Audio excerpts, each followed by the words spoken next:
Hello kids, welcome to grade 9 civics class. Today's class we are going to discuss chapter number 1, which is democracy in the contemporary world, and today's session is session number 3. तो आज हम लोग discuss करेंगे democracy in the contemporary world, जो है हमारा chapter 1, और आज का जो सेशन है वो होगा session number 3. So let's start with it. तो हम लोगों ने देखा इस चैप्टर में for the session 1 and session 2 we have discussed about Chile and Poland. तो दो कंट्री के बारे में हम लोग ने डिस्कस किया, and there were two types of government. तो we will take that further, और इस सेशन में we will talk about the similarities and differences about each one of them. We have read about two different countries in this chapter so far. So हम लोगों ने पढ़ा chilli के बारे में and पोलैंड के बारे में, and how the ruling was, how there was a democratic government and then there was a military coup. So we have discussed all that till now in session 1 and session 2. The story from Chile was of a democratic government led by Allende being replaced by a non-democratic military government of Pinochet, followed by restoration of democracy. So we have seen Chile में how it all started with Salvador Allende, who was the president at that time in 1973.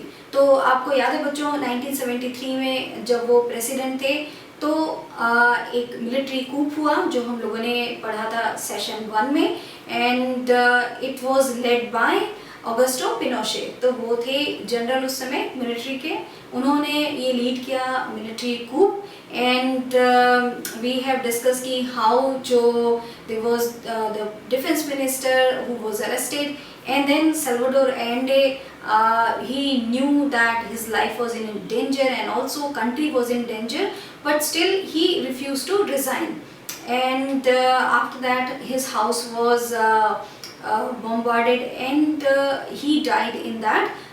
जो bomb attack हुआ उसमें उनकी death हो गई. And after that आपको याद है बच्चों कौन बना प्रेसिडेंट चिली का? यस, वहाँ का प्रेसिडेंट बने ऑगस्टो पिनोशे, जिन्होंने ये जो मिलिट्री कूप था 1973 का वो उन्होंने लीड किया था. And he was the president of Chile for 17 long years. तो 17 ईयर्स के लिए उन्होंने चिली के प्रेसिडेंट रहे वो. And in his rule there was a lot of torture on the people, and because whosoever was liking the that कि जो हमारा डेमोक्रेटिक गवर्नमेंट है वो वापस आना चाहिए, and whosoever he thought was in favor of Allende and his views, and also जो democratic government है उनके लिए जो लोग फेवर करते थे, he didn't like them, उनको टॉर्चर हुआ, उनको इम्प्रिजन किया गया.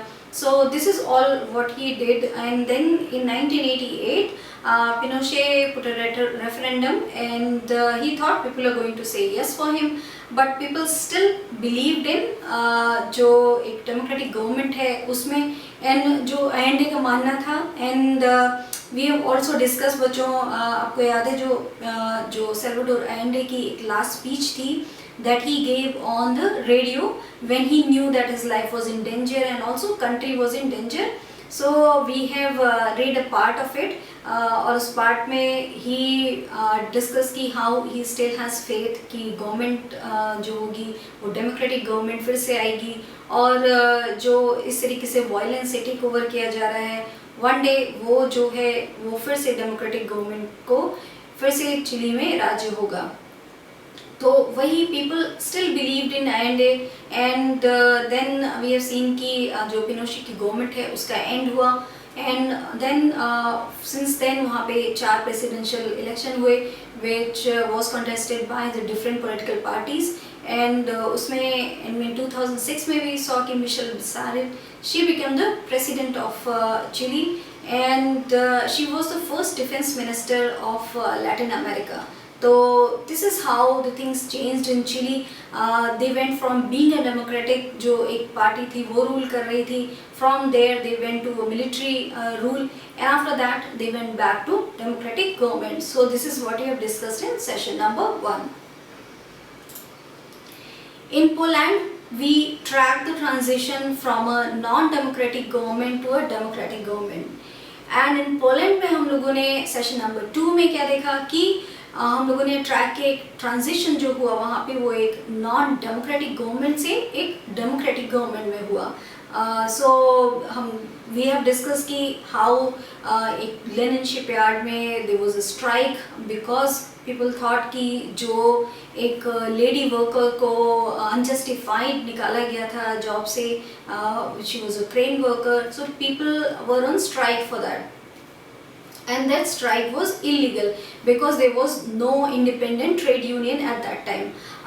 And then we have seen ki how there was Walesa who demanded a higher pay, तो उनको जॉब से निकाल दिया गया था. And then people chose him as the leader when they were on a strike. People chose him as a leader, and Walesa then spoke to the government, and then he signed a 21-point agreement with the government, and उनकी एक जो independent trade union है वो बनी. So we have seen कि how Poland में एक non democratic से वो डेमोक्रेटिक गवर्नमेंट बनी, and in the end Walesa जो है वो वहाँ के पोलैंड के प्रेसिडेंट बने. So we have seen all that happening in Poland, and we have discussed that in chapter 1 का जो सेशन नंबर 2 था उसमें हम लोगों ने ये डिस्कस किया. There were many differences between Pinochet's rule in Chile and the communist rule in Poland. So जो कम्युनिस्ट रूल हम लोगों ने देखा पोलैंड में, और जो पिनोशे का रूल था चिली में, पिनोशे का रूल था वो एक था मिलिट्री का रूल चिली में. तो वो डेमोक्रेटिक नहीं थे दोनों, बट दोनों के जो रूलिंग था उसमें बहुत सारे डिफरेंस थे. सो इट डजंट मीन कि if there was no democratic government और डिफरेंट लोग रूल कर रहे थे, एक जो कम्युनिस्ट रूल था पोलैंड में एंड पिनोशे का जो रूल था चिली में, there were a lot of differences in between both of them. Chile was ruled by a military dictator while Poland was ruled by a political party.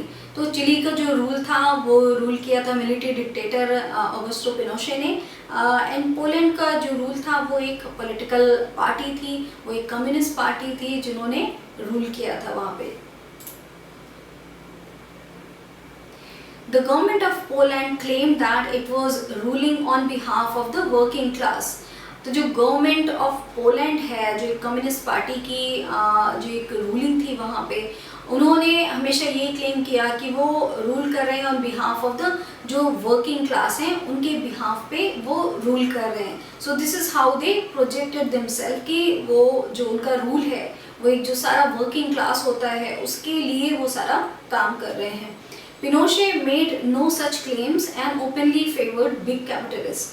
तो जो Pinochet का जो rule था, जो मिलिट्री रूल था, उन्होंने ऐसा कोई भी क्लेम कभी नहीं किया, एंड ओपनली उन्होंने जो बिग कैपिटलिस्ट थे उनका उन्होंने बहुत फेवर किया, एंड जो भी बड़े बड़े जो अमीर जो कैपिटलिस्ट लोग थे उनका उन्होंने जो खुलेआम था वो फेवर किया, और उन्होंने कभी ऐसा क्लेम नहीं किया कि they working for the middle class और they working for the working class. ऐसा उन्होंने कुछ भी नहीं किया, and he was very adamant कि the way he want to rule he will rule that way. और उन्होंने जो किया वो बहुत फ्रीली उन्होंने सब कुछ दिखाया अपने मिलिट्री रूल में. The people could not choose और चेंज देयर रूलर्स. तो एक जो चीज़ थी मिलिट्री रूल में या फिर कम्युनिस्ट पार्टी के रूल में चिली एंड पोलैंड में, वो ये थी कि जो लोग थे वो फ्रीली अपना जो रूलर है उसको चूज़ नहीं कर सकते थे. वो अपनी पार्टी को चूज़ नहीं कि पार्टी में उनको कौन रिप्रेजेंट करेगा वो नहीं चूज़ कर सकते थे. एंड देन अल्टीमेटली जो उनका जो प्रेसिडेंट बनेगा, जो उनको अल्टीमेटली रूल करेगा, वो भी कौन होगा, वो सब उनको जो लोग थे चिली एंड पोलैंड के, उनको इसका कोई भी अधिकार नहीं था. तो उनको जो भी रूल करना चाहता था वो रूल कर रहा था. There was no real freedom to express one's opinions, form political associations and organize protest and political actions. तो कोई भी फ्रीडम वहाँ पे नहीं थी कि वो जो भी फ्रीडम ऑफ एक्सप्रेशन होता है कि इफ़ यू आर फीलिंग कि जो आपकी पॉलिटिकल पार्टी है जो या तो रूलर हैं or the people who are representing you in the party, if they are not doing what they are supposed to do, तो you should have the freedom of expression जो है, freedom of जो views हैं आपके वो होने चाहिए, but there was nothing like it. तो लोग अपने रूलर्स को पहले तो चूज़ ही नहीं करते थे, एंड देन जो भी वो रूलर्स कर रहे हैं, जो भी रूल्स बना रहे हैं, everybody has to avoid by that, क्योंकि उनका कोई भी से नहीं था किसी चीज़ में। एंड जो पॉलिटिकल एसोसिएशंस होते हैं कि if you want to make a political association, if you want to talk about politics and do something about it, वो भी कोई फ्रीडम नहीं थी लोगों को। वी हैव सीन कि पोलैंड में इंडिपेंडेंट ट्रेड यूनियन भी इलीगल होता था वहाँ पे, वो नहीं बना सकते हैं आप, स्ट्राइक करना was illegal. So this is how the things were in Poland. And वहाँ पे जो प्रोटेस्ट ऑर्गेनाइज करने का एक जो फ्रीडम होना चाहिए, जो इफ यू थिंक कि जो गवर्नमेंट कर रही है वो अनजस्टिफाइड है, तो आप उसके लिए प्रोटेस्ट करेंगे। That's how you will fight with the government, और you will take their attention कि उनको पता चले कि something unjustified is happening. But आप ऑर्गेनाइज नहीं कर सकते थे कोई प्रोटेस्ट, एंड जो पॉलिटिकल एक्शन है वो भी आप अपने तरीके से नहीं ले सकते थे, तो उन सब की कोई भी फ्रीडम नहीं थी लोगों को। The three democratic governments identified above, Allende's Chile, Wałęsa's Poland, and Bachelet's Chile, are different in their approach towards social and economic matters. तो जो तीन जो डेमोक्रेटिक जो गवर्नमेंट थी वो थी Allende's Chile, that was in the beginning. Salvador Allende was the president in 1973 that we have seen, and Wałęsa, who became the president of the Poland after जो strike हुई लेनिन शिपयार्ड में, सो उन्होंने 2 बार lead करा लोगों को जो strikers थे। That's how became the president of the Poland, उनकी एक गवर्नमेंट थी। एंड मिशेल बशालेट जो चिली में जो डेमोक्रेटिक गवर्नमेंट वापस आई, तो Michelle Bachelet she became the president. तो ये जो तीन जो गवर्नमेंट है जो डेमोक्रेटिक गवर्नमेंट थी, वो अपने जो उनका अप्रोच था एक सोशल एंड इकोनॉमिक मैटर्स के लिए, दैट वाज आल्सो डिफरेंट। तो even though they were all democratic government, all three of these, Allende's Chile का जो प्रेसिडेंट थे, and Walesa and also Bachelet, even though जो ये तीन थे वो डेमोक्रेटिक गवर्नमेंट थी, फिर भी जो उनका पॉइंट ऑफ व्यू था, द वे जो उन्होंने मैटर्स को देखा, जो सोशल एंड इकोनॉमिक मैटर्स थे, उनके जो पॉइंट ऑफ व्यू थे एंड द वे उन्होंने इन सबको हैंडल किया, इट वाज ऑल डिफरेंट।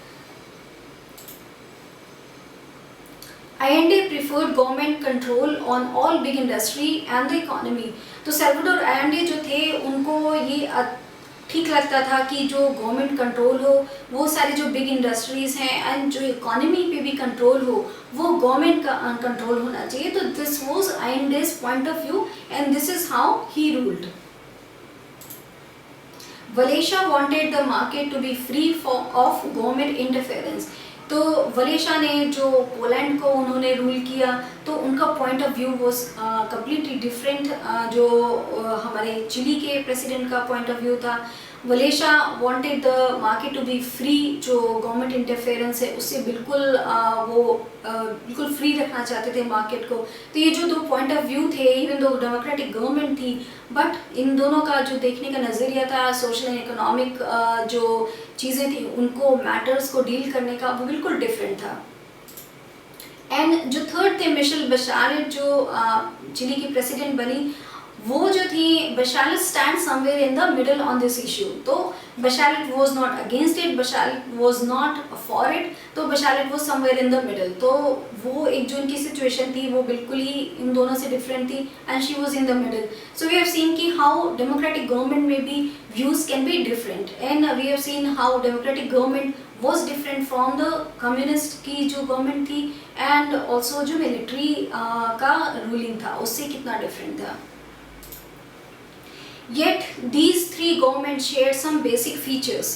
ये जो 3 गवर्नमेंट हम लोगों ने देखी, जो डेमोक्रेटिक गवर्नमेंट थी, उनके जो सोशल एंड इकोनॉमिक मैटर्स में they were all having different views, but still जो उनका जो बेसिक जो गवर्नमेंट का जो फीचर्स थे, वो उन्होंने कुछ जो चीज़ें थी, वो बेसिक जो चीज़ें हैं उनमें उनका सेम पॉइंट ऑफ व्यू था। वो क्या है power was exercise by governments elected by the people and not by the army. तो जो पावर है वो गवर्नमेंट के पास थी और जो वो लोग थे जो पावर में रूल कर रहे थे, they were elected by the people of the country and not army उनको रूल नहीं कर रही थी। अनइलेक्टेड लीडर्स और एनी एक्सटर्नल पावर, तो वो जो अनइलेक्टेड लीडर्स हैं या एक्सटर्नल पावर और आर्मी उन लोगों को रूल नहीं कर रही थी। सो दिस वाज, जो सिमिलैरिटी थी वो ये थी। Democracy is a form of government that allows people to choose their rulers. तो डेमोक्रेसी जो गवर्नमेंट है वो अलाउ करती है लोगों को भी कि वो अपने रूलर्स को खुद चूज करें। तो that is world called democracy. In a democracy only leaders elected by people should rule the country. तो जो लीडर्स लोग चूज करते हैं वो ही कंट्री को रूल करते हैं। So people can choose their own leaders. People have the freedom to express views, freedom to organize and freedom to protest.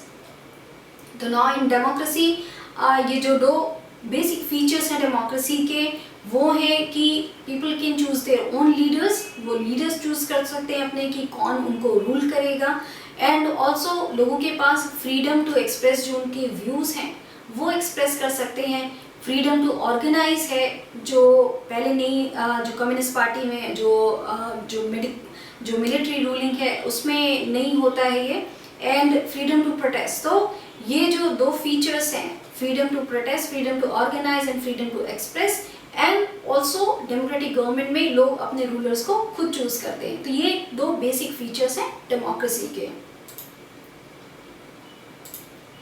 सो आज के इस चैप्टर के जो इस सेशन नंबर 3 में हम लोगों ने देखा, वी हैव सीन कि हाउ चिली इन पोलैंड में जो डेमोक्रेटिक गवर्नमेंट थी, how those 3 were different and also how things were different when democratic government से when they were under ruling of जो कम्युनिस्ट गवर्नमेंट थी, एंड ऑल्सो जो military ने rule किया, how things were different and how things were similar. जो basic जो चीज़ें थी, how they were similar in democratic government. So this is all for the session number 3.